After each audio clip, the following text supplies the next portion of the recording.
It was 11:51 p.m. when the text lit up the dark of my Yale dorm room, cutting through the silence like a strobe light. The screen was the only thing visible, casting a cold blue glow over the piles of law textbooks and the crimson sash hanging on the back of the door.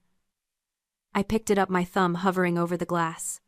The message from my mother, Deborah, was long. It was performing exhaustion before I even read the words. "We are too tired from your sister's trip to attend your graduation, honey," it read. "Just got back from Tulum with Lexi. The flights were awful. We will rest this weekend and celebrate properly when we see you next time.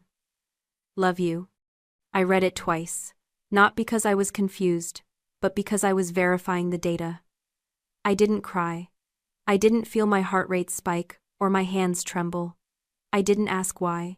There was no surge of betrayal, only a quiet clinical click of a lock falling into place. I typed 2 words in reply. "Rest well." I hit send. Then I turned the phone face down on the nightstand, closed my eyes, and went to sleep. Drop a comment and let me know where you're listening from and what time it is for you right now. And be honest, have you ever had to be the strong one in your family when you were actually the one hurting? I'd love to know who is part of our community. 5 a.m. came with the gray, heavy light of New Haven, the kind that makes the Gothic stone of the campus look like a fortress.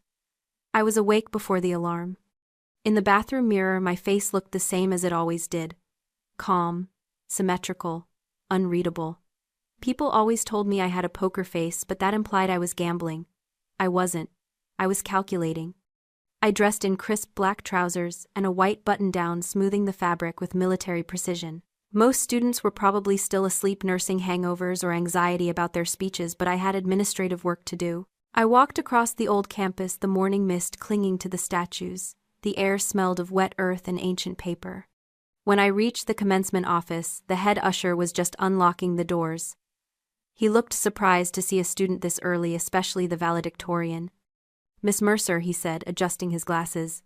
"Everything all right? We have your family section reserved in row 3. "I need to make an adjustment," I said. My voice was steady, low, and devoid of apology. He pulled up the seating chart on his tablet. "Oh, adding a guest." Modifying the reservation, I corrected. "I need 4 seats in the front row. Not row 3. He hesitated. "Front row is usually for administration and honorary guests, but, given your standing, I can move some things." "Who are the names?" "First seat, Nana Rose," I said. "Second seat, Jasmine Patel. Third seat, Professor Holloway." "And the fourth?" he asked, his stylus hovering over the screen. I looked him in the eye. "Leave it empty." He blinked. "Empty? You mean just a gap?" "Yes," I said. "I have a lantern I'll be placing there." "A lantern. Okay. And your parents, your sister?" "They aren't coming," I said. It wasn't a confession. It was a statement of fact, like commenting on the weather. The empty seat is necessary. He nodded slowly, sensing the boundary I had erected, and tapped the screen. "Done. 4 seats, front row. 1 empty. Thank you." I turned and walked back out into the cool morning air. As I crossed the quad, I thought about the concept of silence. In my international law classes, we learned that silence in a deposition is often more powerful than shouting. When you stay quiet, the other person reveals themselves. They fill the void with their insecurities, their lies, their desperation. For 22 years, I had been the silent one, the observer. While my sister Lexi performed for cameras and my parents chased the spotlight of her social media fame, I had been in the background watching. I saw the credit card statements they hid. I saw the desperate need for validation that fueled their every move. They thought my silence was weakness. They thought I was the glass child, transparent, fragile, easily looked through. But they were wrong. I wasn't hiding. I was taking depositions. Every missed birthday, every forgotten award, every time they looked past me to fix Lexi's hair, it was all data. I had been building a case against them for 2 decades, and today, with 1 empty chair and a vintage lantern, I was finally going to present the evidence. I checked my watch. 6:15 a.m. The sun was breaking over the library. The trial was about to begin. To understand why I replaced my parents with a lantern, you have to understand the specific economy of my childhood home in Rust Belt, Ohio. In our house, attention was a currency, and my sister Lexi was the only authorized vendor. My parents, Deborah and Gary, were what you might call stage parents, but without the stage. They were obsessed with the idea of fame, the shimmer of it. They treated Lexi not as a daughter but as a startup company they were heavily invested in. I remember my 16th birthday vividly, not because it was a celebration but because it was a Tuesday. I came home from school to find the house empty. There was a note on the counter scribbled on the back of a utility bill. Regionals got rescheduled, driving Lexi to Dayton. Leftover meatloaf in the fridge, don't wait up. That was it. No happy birthday. No cake. Just cold meatloaf and silence. I spent the night of my 16th birthday on the floor of the living room surrounded by wires fixing the family router because my dad had complained that the internet was too slow for Lexi to upload her pageant photos. I reset the modem, reconfigured the IP address, and watched the green lights flicker back to life. I didn't cry. I just noted the efficiency of their neglect. It was cleaner this way. The defining moment, however, came senior year. I walked into the kitchen holding a letter that was heavy with thick, expensive paper. It was my acceptance to Yale, accompanied by a merit scholarship worth $120,000. No tutors, no bribes, just 4 years of sleepless nights and perfect grades. I got in, I said, placing the letter on the island. My mother looked up from her phone where she was editing the contrast on a photo of Lexi holding a milkshake. Got into what, honey? Yale. She blinked, processing the word like it was a foreign language. Oh. That's far, isn't it? My father looked up from his coffee. He didn't ask about the law program. He didn't ask about the scholarship. He asked, does the scholarship include a +1 for family visits? New York is close to Yale, right? Lexi has been dying to do a photo shoot in Times Square. We could make a trip out of it. I looked at them, and in that moment I understood the physics of my existence. I wasn't invisible. Invisibility implies you are hidden. I was something worse. I was a glass child. They looked right at me, but they didn't see me. They saw through me to the golden child standing behind me. I was just the window pane they looked through to admire the view of their own vanity. I was structural support, necessary, transparent, and utterly unappreciated until I shattered. I took the letter back off the counter. I'll check on the tickets, I lied. I went to my room and filed the letter in my desk drawer right next to the receipt for the router I had fixed 2 years prior. I realized then that I wasn't a member of a family. I was an employee in a failing business. And I had just secured a better offer. Back in New Haven, the reality of graduation morning was vibrating in the air. The heavy bronze bells of Harkness Tower were tolling a deep, resonant sound that you could feel in your chest. The campus was a sea of black robes and excitement.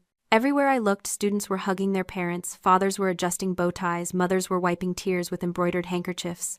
I stood near the stone archway of the Sterling Law Building, watching the scene with the detached focus of an anthropologist. It was beautiful. It was sentimental. And for me, it was completely irrelevant. My phone buzzed in the pocket of my gown. A notification from Instagram. Curiosity is a flaw I haven't quite stamped out yet, so I looked. It was a post from Lexi. The photo showed her in her bedroom back in Ohio wearing a pink silk eye mask pushed up on her forehead, holding a mug of herbal tea. The lighting was perfectly staged to look natural. The caption read, "So exhausted from the launch weekend, sad to miss CC's big school thing today, but you can't pour from an empty cup. Self-care is queen. #burnout. #influencer life." I stared at the screen. CC's big school thing. She couldn't even name the university. She reduced 4 years of grueling academic warfare at an Ivy League institution to a school thing that was less important than her nap. A second later, a text from my mother popped up. "Hey honey, since we can't be there, make sure you send us a video of your speech, as soon as possible. We want to post it to the family page. Make sure you mention your sister's support in the intro. It would mean so much to her brand." The audacity was breathtaking. It was almost architecturally perfect in its selfishness. They didn't want to witness my success. They wanted to strip mine it for content. They wanted to take the one thing that was entirely mine, my intellect, my hard work, my moment, and filter it until it looked like an accessory to Lexi's life. I felt a cold smirk touch the corner of my mouth. They wanted a video. Oh, I would give them a video. But it wouldn't be the content they were hoping for. I turned to Jasmine, my best friend and fellow law student, who was adjusting her cap in the reflection of a window. "Jas," I said, holding out my phone. "Take this." She looked at me confused. "Don't you want it for photos?" "No," I said, my voice sharp and final. "I don't want to hear from them until I'm done. Record the speech, though. Especially the front row." The empty chair, she asked softly. The lantern, I corrected. I straightened my sash. The gold lettering of valedictorian caught the sunlight. I wasn't a daughter today. I wasn't a sister. I was a prosecutor walking into a courtroom, and I had the closing argument of a lifetime prepared. Let's go, I said. I walked toward the stage, my heels clicking on the cobblestones with the steady, rhythmic beat of a countdown. The podium at Yale is not just a piece of furniture, it is a pulpit. Standing behind it, looking out at 3,000 faces, you feel the weight of history. But as I adjusted the microphone, I didn't feel heavy, I felt light. Dangerous. I looked down at my prepared notes, a standard speech about academic rigor and future leadership. Then I looked at the front row. There they were, Nana Rose looking fierce in her Sunday hat, Jasmine holding her phone steady, Professor Holloway nodding encouragingly, and next to them the empty wooden chair. On its seat sat the vintage kerosene lantern I had bought from an antique shop on Chapel Street. The flame inside flickered behind the glass, small but unyielding against the wind. I folded my prepared speech and slid it into the pocket of my gown. The silence in the courtyard grew thick. We are often told, I began, my voice amplified across the quad, clear and devoid of nerves, that success is about finding your light. We are told to chase the spotlight, to stand center stage, to be seen. I paused, letting the words settle. But I have learned that the spotlight is a trap. It is blinding. It is hot. And it requires someone else to point it at you. It requires you to beg for their attention, for their approval, for their gaze. I looked directly at the camera lens Jasmine was holding, knowing exactly who would eventually watch this. For years I waited for a seat at a table that never had a place card for me. I waited for the people who were supposed to support me to turn the spotlight my way. They never did, and I realized something fundamental. You cannot navigate the dark if you are waiting for someone else to light the way. I gestured to the front row. The camera followed my hand to the empty chair. That chair is empty today. The people who should be sitting there, my parents, my sister, chose not to come. They are tired. They are busy chasing spotlights. A ripple of shock moved through the crowd. A collective gasp. I didn't flinch. But I didn't leave it empty to mourn them. I continued, my voice hardening into steel. I left it empty to hold this lantern. Because while the spotlight is about vanity, the lantern is about utility. It doesn't ask to be seen. It allows you to see. It guides you through the work, through the long nights, through the silence. I gripped the sides of the podium. To anyone here who has ever felt invisible, stop waiting to be chosen. Stop waiting for a seat at their table. Go to the woodshop, pick up a hammer, and build your own furniture. Carry your own light, because the only applause that matters is the sound of your own footsteps keeping moving forward. The silence held for 1 second, 2 seconds, and then it shattered. The applause wasn't polite, it was visceral. Students were standing, cheering, some wiping eyes. But I didn't cry. I looked at the lantern burning steadily in the empty seat, and I felt a profound sense of closure. By the time the ceremony ended, the clip was already circling the globe. My phone blew up with notifications. CNN, MSNBC, The New York Times. I handed the device to a frantic press officer from the university. I will do the interview with Anderson Cooper, I said calmly. But we will discuss meritocracy and the psychology of neglect. If he asks about my family's personal drama, the interview ends. I didn't call home. I didn't check my texts. I went to dinner with Nana Rose and Jasmine, and for the first time in my life I ordered dessert. 48 hours later, the euphoria of graduation had settled into the grim reality of cleanup. I was in my apartment packing boxes when Nana Rose called. Sienna, she said. Her voice wasn't warm. It was urgent. Have you seen what they did? Who? Your parents. Check your email. I sent you the link. I walked over to my laptop and opened the link. It was a page for a crowdfunding site, and the title made the bile rise in my throat, the Mercer Foundation Supporting Genius. Below the title was a photo of me, one I hadn't authorized, taken from my high school yearbook. And then the text. We are the proud parents of Sienna Mercer, the viral Yale valedictorian. We sacrificed everything, mortgaging our home and working double shifts to send our brilliant daughter to the Ivy League. Her speech was a beautiful tribute to the tough love independence we taught her. Now help us support other parents raising geniuses. Join our Patreon for exclusive family stories and advice on raising successful kids. They had raised $12,000 in 6 hours. I stared at the screen. My hands didn't shake. My breathing didn't hitch. Instead, my brain shifted gears. The daughter was gone. The lawyer was in the room. They mortgaged the home, I whispered to the empty room. That's a lie. I turned to my bookshelf and pulled down a thick black binder. I called it my evidence binder. I had started keeping it when I was 14, realizing that in my house truth was a fluid concept. I flipped it open. Tab 1, the scholarship letter. Full tuition, room and board covered by Yale. Tab 2, my bank statements from working 3 jobs. Tab 3, the wire transfers, I sent them when Dad got behind on the car payments. Tab 4, the deed to their house, which I knew from public records had been fully paid off 5 years ago. They hadn't mortgaged a cent. This wasn't just bad parenting anymore. It was fraud, wire fraud, theft by deception. They were using my name and a fabricated narrative to solicit money from strangers. I picked up my phone and dialed Dean Halloway. He answered on the second ring. Sienna, I saw the page. It's disgusting. It's illegal, I corrected, my voice crisp. I have the financial records proving I paid for my own education. I have proof they are lying to investors, donors, whatever they are calling them. I need to draft a cease and desist. I can have it ready in an hour, Halloway said. Do you want to send it? No, I said, closing the binder with a sharp snap. I want to serve it. They texted me saying they're driving up to New Haven to surprise me. They think they're coming for a victory lap. I looked at the lantern sitting in the corner of my room. Let them come, I said. I'll set an extra place at the table. They arrived at my apartment with the subtlety of a marching band. I heard them in the hallway before they knocked my mother's high-pitched laughter, the click of Lexi's heels, my father's booming voice talking on the phone. They expected champagne. They expected a strategy meeting for Team Mercer. I opened the door. The apartment was dim, lit only by candles. The table was set with 4 bowls and a loaf of sourdough bread. Surprise, Mom shrieked, attempting to hug me. I stepped back, precise and smooth, treating the embrace like an oncoming vehicle I needed to dodge. Dinner is ready, I said. Sit. They sat confused by the austerity. Lexi looked around the room, her phone out. It's a little dark in here, Cece. Can we get a ring light? I want to live stream the reunion. Phones away, I commanded.